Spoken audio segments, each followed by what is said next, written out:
महाराष्ट्रात 5 टप्प्यामध्ये निवडणुकीचे मतदान होणार आहे.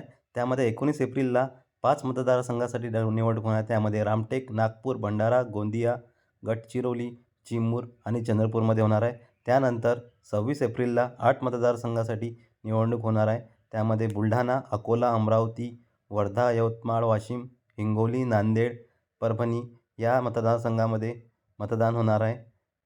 त्यानंतर 7 मे रोजी 11 मतदारसंघासाठी निवडणूक होणार आहे. त्यामध्ये रायगड, बारामती, धाराशिव, लातूर, सोलापूर, माढा, सांगली, सातारा, रत्नागिरी, सिंधुदुर्ग, कोल्हापूर, हातकणंगले या मतदारसंघामध्ये मतदान होणार आहे. त्यानंतर 13 मे रोजी 11 मतदारसंघासाठी निवडणूक होणार आहे. त्यामध्ये नंदुरबार, जळगाव, रावेर, जालना, छत्रपती संभाजीनगर, मावळ, पुणे, शिरूर, अहमदनगर, शिर्डी, बीड या मतदारसंघामध्ये मतदान होणार आहे.